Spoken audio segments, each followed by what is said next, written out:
Hello friends. Welcome to our electrical O&M channel. Today, we are going to look at a highly crucial subject that everyone working in the electrical engineering and maintenance field, especially in refineries, chemical plants, and the oil and gas industries, needs to know. That is hazardous area classification. When performing maintenance work in an industrial substation or plant area, it is absolutely essential to know where a fire or explosion hazard is likely to occur.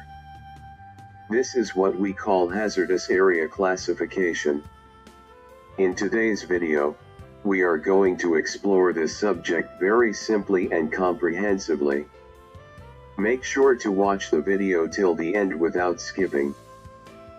First, let's understand what a hazardous area is. Any location where flammable gases, vapors, liquids, or combustible dusts are mixed in the air is what we call a hazardous area. For an accident to happen here, three things must come together. First is fuel, meaning the gas or dust. Second is oxygen. Third is an ignition source, meaning a small spark or excessive heat. When our electrical equipment like motors, switchgear, and junction boxes operate, they naturally have the potential to generate a small spark or heat. If that spark meets the gas in the air, a major explosion will occur. Area classification is done precisely to prevent this. Globally, there are two major systems used to classify these areas. One is the IEC system, and the other is the NEC system. Now, depending on the release of gas and vapor, the IEC classifies it into three areas. Zone 0. An explosive atmosphere is continuously present in this location.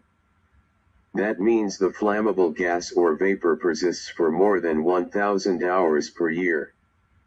For example, the area inside a chemical tank is Zone 0. Zone 1. This is an area where an explosive atmosphere is highly likely to occur during normal operation. Hazardous gas mixtures are likely to exist here for 10 to 1,000 hours per year. For example, the valve or pump areas outside a tank. Zone 2. An explosive atmosphere is not likely to occur here during normal operation. However, in abnormal situations like leakage or maintenance, gas is likely to exist only for a very short period, specifically between 0.1 and 10 hours per year. Similarly, areas with combustible dust, meaning explosive dust, are classified into Zone 20, Zone 21, and Zone 22. Their time calculations are more than 1,000 hours, 10 to 1,000 hours, and 0.1 to 10 hours per year, respectively. This compares the IEC zones with the American system, which uses NEC divisions. According to the American system, hazardous locations are divided into just two divisions. Division 1. Both IEC Zone 0 and Zone 1 fall under this single division. This means whether gas is continuously present or frequently likely to occur, it is classified as Division 1. Division 2. This is equivalent to IEC Zone 2. That means it is an area where hazards only arise during accidents or abnormal conditions. For those of us on the electrical maintenance team, this comparison is highly important.